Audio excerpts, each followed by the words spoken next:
Well, thank you very much. It's my great honor to have the very popular, and by the way, great athlete, one of the greatest, but very popular Prime Minister of Pakistan. We have many things to discuss, military and terrorism and trade, and I think we're going to spend a lot of time talking about trade because we do very little trade with Pakistan compared to what we could be doing and should be doing when our countries really get along perfectly, and I think we're having that start. We're going to have that start. But there's tremendous upside with respect to trade. One of the things we're going to be discussing too is hostages, perhaps the polio vaccine, because Pakistan is one of the countries, and we'll talk about that as to what your feeling is on that. But we have a situation in Pakistan where we want to talk about the polio or the possible polio vaccine. And I think we're going to have great meetings. We're going to be spending a long time together. We have our representatives meeting right after we're finished, and we just came out, Mr. Prime Minister, with tremendous economic numbers for the United States, the best we've ever had. We have the best economy we've ever had, and I think we can shift some of that over to Pakistan. We should be doing tremendous business together, so I look forward to it. Inshallah. And it is an honor to have you with us. Thank you very much. Please. Well, I've been looking forward to this meeting since I assumed office as Prime Minister of Pakistan. I mean, the United States is vital for Pakistan. We have links which have gone back since Pakistan became independent. We've been fighting wars together. First, Soviet invasion of Afghanistan, Pakistan was a frontline state, allied to the US, and then again the war on terror, which was after 9/11. So I look forward to my conversation with you. Mr. President, Pakistan has been your allies for 14 years in the Afghan war. So faced terrorism, faced economic disaster, and now that, and still we were taken to the court with all the accusations that Pakistan is not a responsible state. Now, when India and US has developed an alliance in the region, how you plan to foresight about the Pak-US relationship, how they can be strengthened with preference to India, number one, and secondly, after your campaign, what kind of promises, if you are elected again, what kind of promises you are going to make? Okay, that's a big question. That could go on for hours, that answer. I will say that we have a very good relationship with India. I know that your relationship is strained a little bit, maybe a lot, but we will be talking about India as a very big part of our conversation today, and I think maybe if we can help intercede, do whatever we have to do, but I think it's something that can be brought back together. And we'll also be talking about Afghanistan. We've reduced our number of troops there by quite a bit. We are continuing to reduce troops in Afghanistan. We're working with Pakistan and others on getting an agreement signed, as you know, and we'll see what happens. But we will be talking about India and Afghanistan, very much so. The Washington Post is reporting today that Huawei had a relationship with North Korea to build their commercial wireless network. Have you been briefed on that? Do you have concerns? I know all about it. I know all about Huawei. I know all about 5G, and we're working on it. And we have companies that are now getting very, very strong in that department. And we're going to have 5G. We're going to have the best 5G in the world, just like we have everything else. Our Silicon Valley cannot be competed with. There's nobody that can compete with Silicon Valley for the brain power or for what we do. And nobody was focused on 5G, but now they are. And we have great companies going into 5G, even if they don't want it to. A lot of them were very happy doing what they were doing, but now they're going, at my request, they're going into 5G. So we don't need anything from anybody. Say it. North Korea. What? The Post is reporting about Huawei's relationship with North Korea. Well, we'll have to find out. Our relationship with North Korea has been very good. We've really established a good relationship with Kim Jong-un. I have personally. There's no rocket testing. There's no missile testing. We're getting our remains back. We got our hostages back. And we have a very, very good relationship, the two of us, and that's very important. There's been no nuclear testing. And what they're doing with 5G will be, we'll have to see. I'll find out. This is Jahanzeb Ali from ARY News TV Pakistan. Say it again? Sir, this is Jahanzeb Ali from ARY News TV Pakistan. Lindsey Graham, when he met Imran Khan, he says, you both are kind of same personalities. You are the president who fulfilled all your promises. You made I in do. the campaign. I And do. the same like Imran Khan, he's also Yeah. fulfilling all his promises. So how do you see this meeting, like the same kind of person, straight to the point? Well, I think we're going to have a great meeting today. I know that it's an important meeting. I consider this a very important meeting because I think we haven't met the potential of either country. I think the potential with Pakistan and likewise the opposite way. I think we have not even come close to meeting it. There is tremendous potential between our country and Pakistan. I think Pakistan's going to help us out to extricate ourselves. We're like policemen. We're not fighting a war. If we wanted to fight a war in Afghanistan and win it, I could win that war in a week. I just don't want to kill 10 million people. Does that make sense to you? I don't want to kill 10 million people. I have plans on Afghanistan that if I wanted to win that war, Afghanistan would be wiped off the face of the earth. It would be gone. It would be over in literally in 10 days. And I don't want to do that. I don't want to go that route.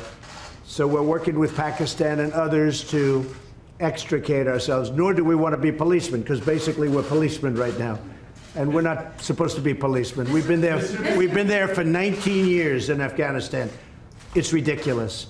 And I think Pakistan helps us with that because we don't want to stay as policemen. But if we wanted to, we could win that war. I have a plan that would win that war in a very short period of time. You understand that better than anybody. We've been in there not fighting to win, just fighting to, they're building gas stations. They're rebuilding schools. The United States, we shouldn't be doing that. That's for them to do. But what we did and what our leadership got us into is ridiculous. But I think we'll have some very good answers on Afghanistan very quickly. Mr. President, Jerry Nadler says the Mueller report lays out evidence of high crimes and misdemeanors. Yeah, go ahead. You go ahead. Go ahead. Wednesday, This is is that Martina concerning from on GTV Wednesday? Network Pakistan. Pakistani army has fought war against terror, and it has fought definitely and gave sacrifices in protecting Pakistan-Afghanistan border as well. But Pakistan's sincerity was always doubted. Coalition Sport Fund was suspended by the US Defense Department. So at this time when Pakistani economy is facing great trouble, are you going to restore any package for Pakistan? So we are going to, that's right, we were paying $1.3 billion to Pakistan as aid, working out for many years. The problem was Pakistan, this is before you, Pakistan was not doing anything for us. They were really, I think, subversive. They were going against us. And this is something we'll be I ended that about a year and a half ago, the $1.3 billion. And I tell you what, to be honest, I think we have a better relationship with Pakistan right now than we did when we were paying that money. But all of that can come back depending on what we work out. We're working out things that are very important. We have I consider this very important. We're working out things that are very, very important.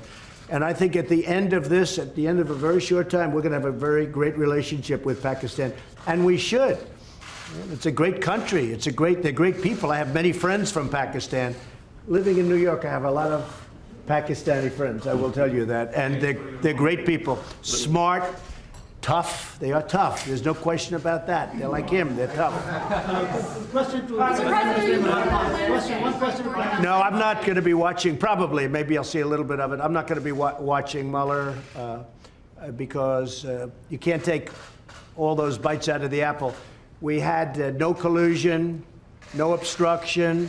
We had no nothing. We had a total no collusion finding. The Democrats were devastated by it. They went crazy. They've gone off the deep end. They're not doing anything. They're not doing health care. They're not doing infrastructure. They're not lowering drug prices. I'm lowering drug prices. First time in 53 years that drug prices went down last year. 53 years. And I'm doing that without the help of Congress, which makes it much tougher to do. Because if they worked with us, I could get drug prices down in half. But the Democrats don't seem to care about drug prices. All they care about is a phony investigation where the report was written. It said no collusion. The report was written, and the Attorney General, based on the report, was easily able to find there was no obstruction. There's no nothing. They're wasting their time. And Robert Mueller, I know he's conflicted. There's a lot of conflicts that he's got, including the fact that his best friend is Comey. But he's got conflicts with me, too. He's got big conflicts with me. As you know, he wanted the job of the FBI director. He didn't get it. And we had a business relationship where I said no. And I would say that he wasn't happy. Then all of a sudden he gets this position. But you know what? He still ruled, and I respect him for it. He still ruled, no collusion, no obstruction, and this thing should have ended a long time ago. This has been going on for 2.5 years, and we're never going to allow this to happen to another president again, because most of them wouldn't be able to take it. On top of everything else, we have the strongest economy. We were just discussing this with the Prime Minister. We have the strongest economy that the United States has ever had. We have the highest stock market yesterday, literally, the highest stock market we've ever had on Friday, Thursday. We've broken the record, I think, 109 times for our highest stock market. But on, I believe, Thursday of last week, we hit the all-time highest in the history of our country. Our country is doing phenomenally well. Unemployment is the lowest in 51 years, soon to be the lowest in history, if it keeps going this way in a short period of time. Black, Hispanic, Asian unemployment, the lowest in history. Women, the lowest in 72 years. Nobody has ever done what we've done. Nobody's done in 2.5 years what we've done. The biggest tax cuts in history, the biggest regulation cuts in history, so many things for health care. We got rid of the individual mandate, which was the worst part of Obamacare. And what it's going to end up, if we end up winning the House back, we keep the presidency, we should keep the Senate, we should keep the presidency, I would think easy, when you have the strongest economy in the history of our country, and somebody's going to run against that particular president, even though in this case it's me. In theory, I have a big advantage. I don't know. I'm going to have to ask you. But in theory, I have a big advantage. So a lot of great things are happening. But the Democrats, they don't want to talk about that. They want to stay off the economy subject. And what they're doing is just hearing after hearing after hearing. It's nonsense, okay? They tried an impeachment vote, and they got slaughtered last week. They got absolutely slaughtered. It was the most ridiculous. I didn't even know they were going to do it. And I'll tell you, just in finishing, I have a lot of respect for the Democrats, because most of them voted against impeachment last week. And I have a lot of respect for those Democrats that did that, because they're doing the right thing for the country. No collusion, no obstruction. Okay. Mr. President, how does that promise on debt talks? Can you say that there's a deal soon? Yeah, we're talking about it. Secretary Mnuchin is talking about it. We're having very good talks with the Speaker of the House, with Nancy Pelosi. We're having very good talks with Chuck Schumer, and of course with Mitch McConnell and Kevin. We are, Kevin McCarthy, we are, I think, doing very well on debt. If you look at debt limit, however you want to define that, but we're doing very well on that. And I think we're doing pretty well on a budget. Very important that we take care of our military. Our military was depleted. And in the last 2.5 years, we've undepleted it, okay, to put it mildly. We have made it stronger than ever before. We need another big year. So we had $700 billion. We had then $716 billion. And this year, we're going to be asking for a number slightly larger than that. We're putting our military back into a shape that it's never been in before. The best missiles in the world, the best equipment in the world, the best military equipment of all. We're building submarines, the finest. Nobody can even think about competing with what we're building. We're building, as you know, new submarines. We have a new aircraft carrier coming online. It's the largest ship in the world. It's so large that maybe I could even land a plane on top of it, okay? But it's a big one. President Gerald Ford.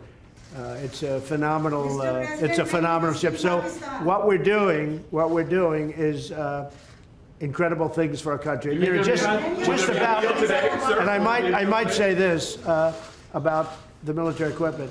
It's all made in the USA. Everything, 100%. It's all made in the USA, and you know, it's one of the reasons our job numbers probably are so good, lowest unemployment. Yeah. Mr. President, will you be visiting Pakistan, as you described Pakistan as a great country? So he will be definitely extending your invitation. So would you be visiting Pakistan? Well, I can't say that yet, because so far he has not extended me an invitation. And after today's meeting, maybe he won't, but I have a feeling he might. Yes, I'd love to go to Pakistan.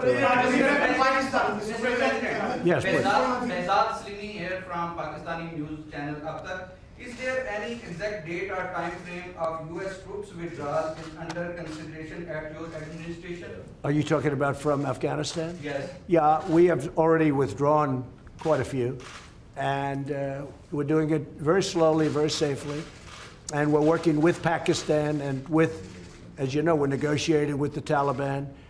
And we are doing, I think, very well in that regard. Again, it's something that we could do. We could go one of two ways. We could do a number the likes of which they've never seen before and win it very quickly. I don't want to do that. I don't want to do that because you're talking about millions of people, and I don't want to do that. And we're working with Pakistan on getting a solution. And I think it's being worked very well. Wouldn't you say Will there so, still be Mr. troops there? Will there still be troops there on election day in Afghanistan? Well, I don't know. We're moving a lot of them out, and Do you want them to be gone? we've done what we were supposed to do. We've been there for 19 years, and we've acted as policemen, not soldiers. And again, if we wanted to be soldiers, it would be over in 10 days, 1 week to 10 days, if we wanted to. But I have not chosen that. Why would we kill millions of people? It wouldn't be fair. In terms of humanity, it wouldn't be fair. So we're doing very well, and I think that Pakistan is going to be a big help. What role do you see for India in? Say it. What role do you see for India in Afghanistan? And Mr. Prime Minister, same question to you. What does India has a role to bring peace in Afghanistan? You see, this is the closest we've been to a peace deal in Afghanistan. Yeah. And there is no military solution in Afghanistan. There is no military solution because, as Mr. President says, if you go all out military, there will be millions and millions of people who would die. So there is only one solution. And I feel, and I think we will discuss this, it's the closest we have been to a peace deal. And we hope that in the coming days, we will be able to urge the Taliban to speak to the Afghan government and come to a settlement, a political solution. And what the Prime Minister, excuse me, what the Prime Minister just said is a very big story, and that's 100% true.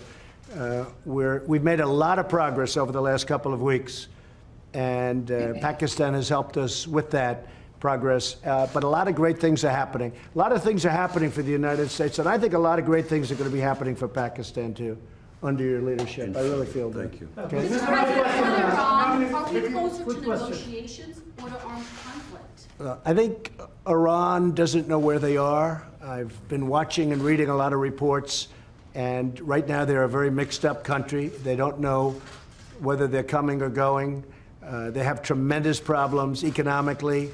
Their country's in turmoil. They're having demonstrations all over Iran. Their inflation rate's at 75%. They have a lot of problems. So whatever it is, it is. I'm just going to sit back and wait. Let's see what happens. But I will say they are doing very poorly as a country, and we'll see what happens. We did actually, because they said no, and you know, it's a religious country or religious leaders, but they lie a lot. We did shoot down. Unfortunately, we had to shoot down a drone. The drone came down. You know how it came down, with a new technology that's actually quite amazing. But we took down one of their drones. Instead of saying, yeah, that happened, they lie. They say it didn't happen. So we have, there's a lot of proof. It's called, take a look at it on the ocean floor. Just go down there, take your scuba gear and go down there in the ocean. One of you would do that, I know. But we took down a drone. I think very importantly, I read a report today about CIA. That's totally a false story. That's another lie. They put out propaganda. They put out lies. I don't think Pakistan would ever do a thing like that, right? Definitely not. Pakistan never lies. Definitely not. But Iran does, unfortunately. So let's see what happens with Iran. We are ready for the absolute worst, and we're ready for sense, too. But we are very geared up, and if they are really the #1 state of terror in the world. Now, I have to say they've pulled back because their money is running very low. The deal that President Obama made was a disaster because it was such a short term. It didn't cover ballistic missiles, and they couldn't see the important sites. Under this, you couldn't inspect the important sites. There were many things wrong. And of course, they gave $150 billion plus $1.8 billion in green, beautiful cash. That's called many plane loads of cash. I think Pakistan would like to have some of that cash.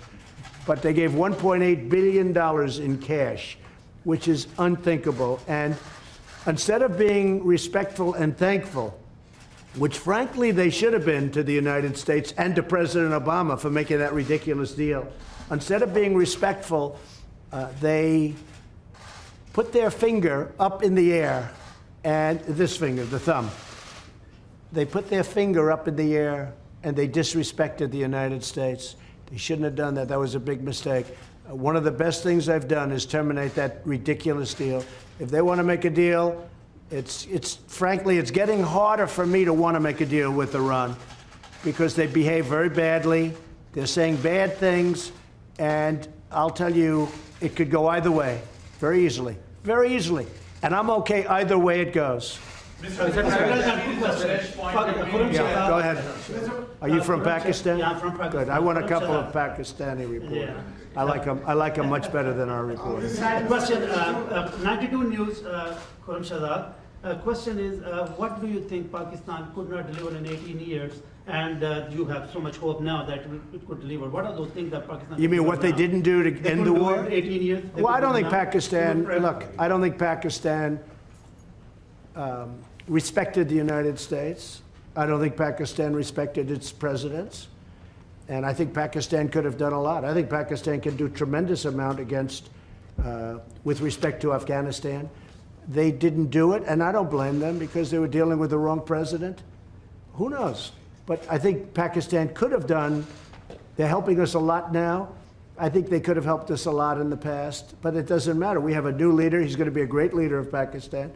And we have a new leader here, sort of new. I'm 2.5 years now, getting to be 3 years. Can you believe it? You're going to find time flies. But no, I think Pakistan could have done a lot, but they chose not to. And that's because they did not respect U.S. leadership. That's all. Well, I'll let you know that very quickly. I'll let you know. I mean, I'm going to know soon. It's not going to be like a long-term thing. I figure things out very quickly. So the question was, that's probably the best question you've asked in a long time. First time, she's always asking Mueller. She's been asking this Mueller thing for 3 years. It's your best question. So I have to focus on that because that's such a great question. I think Pakistan is going to do a lot. I really do. I think Pakistan is going to make a big difference. I think Pakistan will save millions of lives in Afghanistan because I really believe they have a power that other nations don't have with respect to Afghanistan. And I will say, as of this moment, they're working very hard and very nicely. Mr. President, and video of protesters in Hong Kong and these ongoing protests being beaten by gangs, and potentially the Hong Kong and Chinese governments sort of looking the other way, allowing these peaceful protesters to be beaten. Have you seen any of that footage? Have you been briefed on any of that? Well, I have. Beijing and China, you know, I know President Xi. We're working on trade deals right now. We'll see what happens. Meantime, they're paying us billions and billions of dollars of tariffs, which is fine with me. But I know that they're working. I know that's a very important situation for President Xi. And, you know, you could say what you said, but you could also say that he has allowed that to go on for a long time, and you know, it's been relatively, I think it's been relatively nonviolent. Do you believe that protesters should be allowed to protest on the streets in Hong Kong, as they've been doing? Well, they are. I mean, they are. I don't think China stopped them. China could stop them if they wanted. I think that, again, I'm not involved in it very much, but I think President Xi of China has acted responsibly, very responsibly. They've been out there protesting for a long time. I've never seen protests like it where you have that many people. It looks like 2 million people. Those are big protests. But I think that I hope that President Xi will do the right thing. But it has been going on a long time. There's no question about it. Mr. President, even your critics. Anybody want to take a question? Prime Minister can from Hawaii News. Mr. Prime Minister, Mr. President made good remarks about Pakistan and said that Pakistan can help a lot to end the violence in Afghanistan. The dialogue process and reconciliation process. So what really Pakistan can do to bring peace, because you're also accompanied by your military commander, General Bajwa, and other security team. So what solution Pakistan, what strategy paper you have to push forward the peace and reconciliation process in Afghanistan and assurances to the U.S.?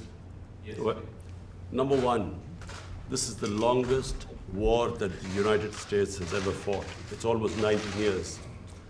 Number two, I am one of those who always believed that there was no military solution. Because anyone who knows the history of Afghanistan, you just have to look back at the history. There was always going to be a political settlement at the end. And I have to compliment President Trump, because he has now forced people to end the war, to have a settlement. And that's where I think Pakistan is playing a very important role, because Pakistan has a 1,500-mile border with Afghanistan, and all the areas where the trouble is, which is the eastern side of Afghanistan. So this is a critical time. I'm looking forward to my talks with President Trump. We have our military leadership here, because this is obviously a security situation. And what we want is understanding between the two countries. I can assure President Trump that whatever we will be saying will be the apps. We will be straight with them. There will never be any question of any doubt on Pakistan's intent, because apart from Afghanistan, the country that wants peace in Afghanistan more than any other country is Pakistan, because we get directly affected by it. And Pakistan needs stability. We have had 15 years of fighting this war on terror, over 70,000 Pakistani casualties, over $150 billion lost to the economy. So we desperately want peace. And I'm happy that President Trump has pushed this forward. So we hope, I'm looking forward to these talks. Prime Minister, can you... Prime Minister, the region. And apart from Afghanistan, there is another security threat in South Asia, and that is Kashmir dispute unresolved by the United Nations and even by the US, who voted in support of that resolution in the UN. Now, are you going to make any kind of submission and intervention of President Trump? And the same question to Mr. President Trump. Is he going to play any role in that? Okay, he's got it. I've got a question. I will be asking President Trump. It's the most powerful country in the world, the United States. It can play the most important role in bringing peace in the subcontinent. You know, there are over a billion and a quarter people in the subcontinent. They are held hostage to the issue of Kashmir, and I feel that only the most powerful state, headed by President Trump, can bring the two countries together. From my point, I can tell you, we have tried our best. We've made all overtures to India to start dialogue, resolve our differences through dialogue. But unfortunately, we haven't made headways as yet. But I'm hoping that President Trump would push this process. So I was with Prime Minister Modi 2 weeks ago, and we talked about this subject. And he actually said, "Would you like to be a mediator or arbitrator?" I said, "Where?" He said, "Kashmir," because this has been going on for many, many years. I was surprised at how long it's been going on. 70 years. I think they'd like to see it resolved, and I think you'd like to see it resolved. And if I can help, I would love to be a mediator. It shouldn't be, I mean, it's impossible to believe two incredible countries that are very, very smart, with very smart leadership, can't solve a problem like that. But if you would want me to mediate or arbitrate, I would be willing to do that. President, I can tell you that right now, you will have the prayers of over 1 billion people if you can mediate and resolve this issue. It should be resolved. So, but he asked me the same thing, so I think there's something. So maybe we'll speak to him, or I'll speak to him, and we'll see if we can do something. Mr. President, even because I've heard so much about Kashmir. Yes. Such a beautiful name. It's supposed to be such a beautiful part of the world, but right now there's just bombs all over the place. They say everywhere you go you have bombs, and it's a terrible situation. Been going on for many years. If I can do anything to help that, let me know. Let me give you one thing on Afghanistan as an example. So a lot of you don't know this, but we dropped the largest non-nuclear bomb ever built in history. We dropped it in Afghanistan. We were getting ready to make many of those bombs. This left a hole that was, it took out a lot of the tunnels and everything else, but it left a hole in the earth that looked like the moon. It looked like a crater from the moon, still there. Nobody's ever seen anything like it. People heard it 15 miles away. They said, "What was that?" It shook the earth. Non-nuclear, the largest ever made by far. and they were going to make many of them. And I said, no, we don't have to. I don't want to drop that. I don't want to do that. So many easy solutions. That's actually the easy solution. And they'd come in and they'd say, let's have peace, but you don't have to do that. I think we're going to be very successful without having to go that route. And I have tremendous confidence in the Prime Minister. All right, one or two more. Go ahead. Go ahead, please. This is the name to America. Are you going to raise the issue of Turkish treaty with Imran Khan? And Ian, question to you regarding the freedom of the press in Pakistan. There are a lot of curbs on the freedom of press, on the media, on the journalists. Can you comment on that? Go ahead. Pakistan press, to call Pakistan press as if there are curbs on it. Pakistan has one of the freest presses in the world.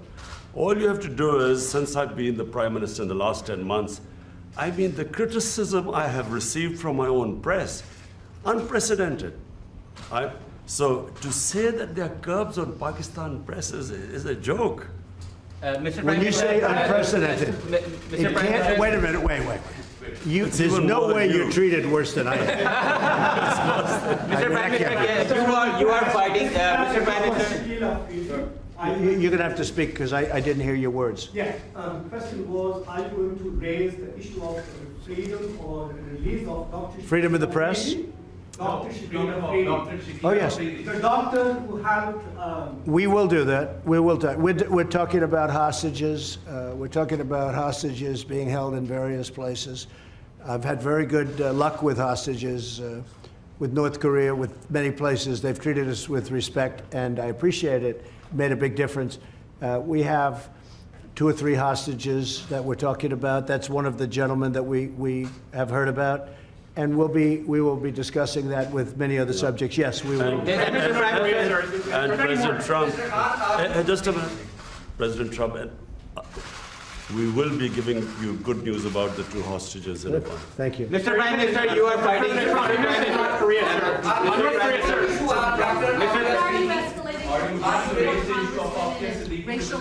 I'll tell it in a second. Go ahead. Ask it again. On your tweets, why are you escalating your feud with the 4 congresswomen and racial tensions instead of... Well, I think they're very bad for our country. I really think they must hate our country.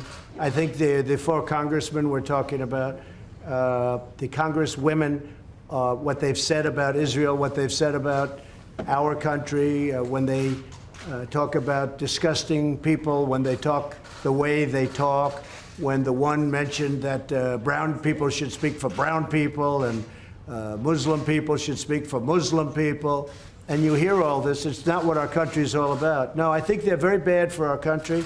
I think they're very bad for the Democrat Party.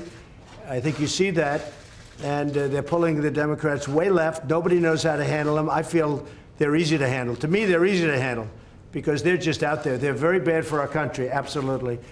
No,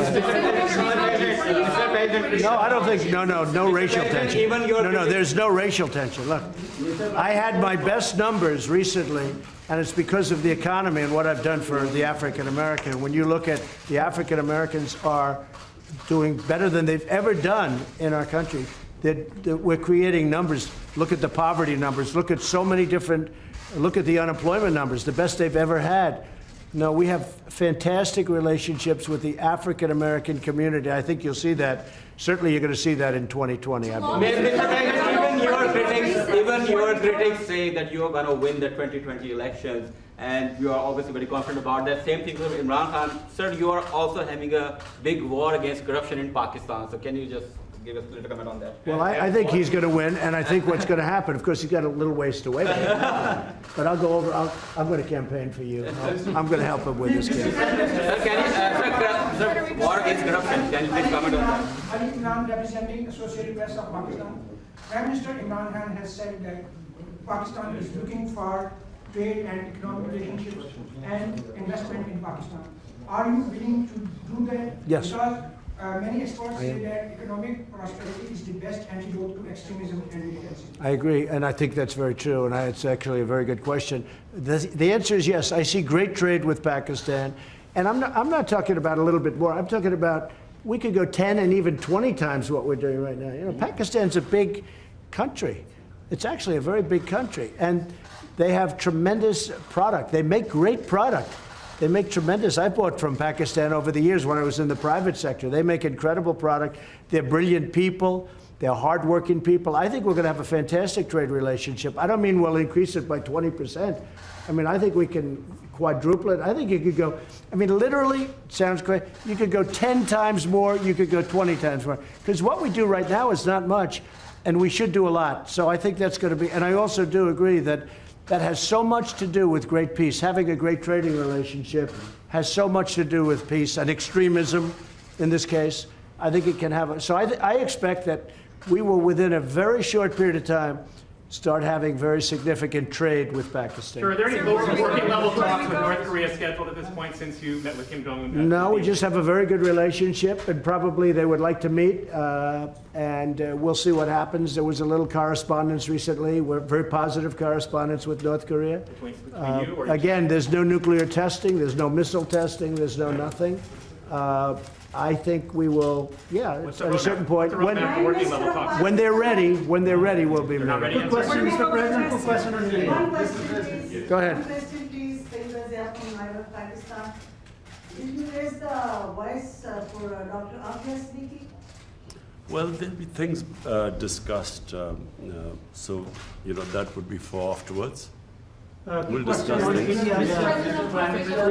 We'll be discussing it. Mr. President, good question on India. Pakistan, one of the provinces of Pakistan, Balochistan, where India is sending non-state actors to destabilize them, and the people from there are going to Europe and other places, and they're getting refugee, getting asylum in India, which is actually an indication that India is helping those non-state actors to infiltrate in Pakistan, and they created a. And one of the guys Pakistan is holding, which was the leading the network. So, do you think that the U.S. will be playing a role in stopping India to, I think I can very well. I have a very good relationship with Prime Minister Modi, and I think we're going to have a phenomenal relationship with the Prime Minister of Pakistan. I do think that it's a two-way street. You know, you say India's coming in and destabilizing Pakistan, but India's saying that Pakistan's coming in and destabilizing. So there's a lot of room right there where we could meet. I think we could meet. You had a question on Puerto Rico? Right now. One question. Did he step down? Oh, look, he's a terrible governor. I think you have an even worse mayor of San Juan. She's horrible. I think she's horrible. I watched her. My people did nothing but complain about her when we helped them with their hurricane problem. The mayor of San Juan, Puerto Rico, is a horror show. She's incompetent, grossly incompetent. At the same time, the governor's not good. So the United States Congress, you won't believe this. Please close your ears, because this would be, gave Puerto Rico $92 billion last year for hurricane relief. Now, they haven't got the money, all of it, but they've got a lot of it, but they're scheduled to get. The Congress of the United States handed them $92 billion. And that $92 billion is in the hands of incompetent people and very corrupt people. But the governor has done a terrible job, and the mayor of San Juan she's horrible. I think she's just terrible. She's so bad for her people. And I think the government of the United States, they have to be careful. I'm the best thing that ever happened to Puerto Rico, because we did a great job in Puerto Rico. They don't like to give me the credit for it, but we did a great job. I have many Puerto Rican friends. I have a real understanding of Puerto Rico. I've had jobs in Puerto Rico. I think the most successful, I owned the Miss Universe contest, the pageants, and we had them in Puerto Rico twice, and I'll tell you, we had tremendous successes. In fact, they said literally 100%, this never happens, almost, I think it was close to 100, but 100% of the island itself was watching. They liked those pageants. Now, I've had a great relationship with Puerto Rico. I'm the best thing that ever happened to Puerto Rico. But Congress has given them $92 billion. Pakistan would like some of that, right? 92, not 1.3, because Pakistan was getting 1.3. $92 billion, and the money is squandered and wasted and stolen. And I'll tell you what, the senators are not happy about it, and Congress is not happy about it, because you really do. You have incompetent, totally, grossly incompetent leadership at the top of Puerto Rico. The people of Puerto Rico are great. And the people of Puerto Rico like me, and they should, because nobody's given them what I give them. But the leadership is corrupt and incompetent. Thank you very much, everybody. Thanks.